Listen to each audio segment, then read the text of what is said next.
Le 21 novembre, la famille Franco se recueillait au mont Herzl pour rendre hommage à Kfir Yitzhak, le capitaine Kfir Yitzhak Franco. 40 jours après le début de la guerre, ce jeune Israélien, né dans une famille francophone, embrasse ses parents, ses sœurs et part au combat. Il fait partie de l'unité des blindés. Une semaine avant l'attaque du Hamas du 7 octobre, il avait demandé en mariage celle qui partageait sa vie depuis près d'1 an. Ils auraient dû se marier au mois d'avril.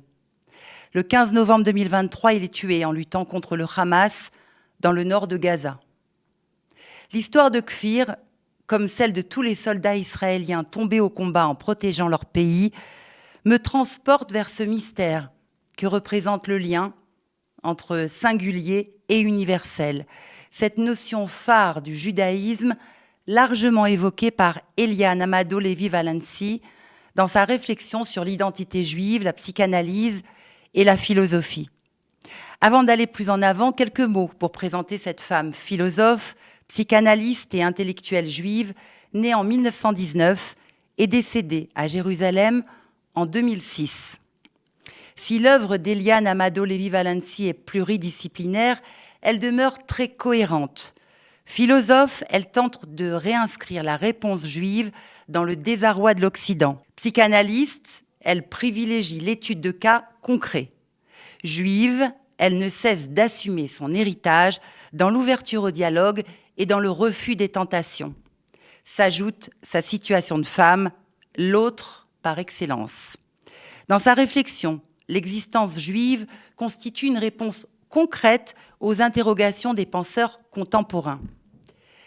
Si Eliane Amado Lévy-Valency avait vécu le 7 octobre et les 2 années qui ont suivi, elle aurait pu toucher quasi physiquement ce que sa pensée tentait de décrire. Le judaïsme propose une voie vers l'universel qui ne passe pas par l'oubli de soi, mais par l'affirmation du particulier. Ce n'est pas en niant l'identité juive que l'on accède à l'humanité, mais en l'assumant, nous dit-elle. Jamais plus qu'en Israël, nous n'avons investi ce mouvement de balancier, typiquement juif, qui nous fait aller du singulier à l'universel, de l'individu à la nation, de l'individualité au peuple, et inversement. Car c'est bien cette dialectique entre les 2 pôles qui est féconde. Ces jeunes hommes partis combattre le mal absolu, laissant derrière eux des familles, des fiancés, des projets et des rêves, ont mis leur singularité pétrie de courage, de foi et de conviction au service de leur pays, mais au-delà d'un universel juif, puis d'un universel tout court.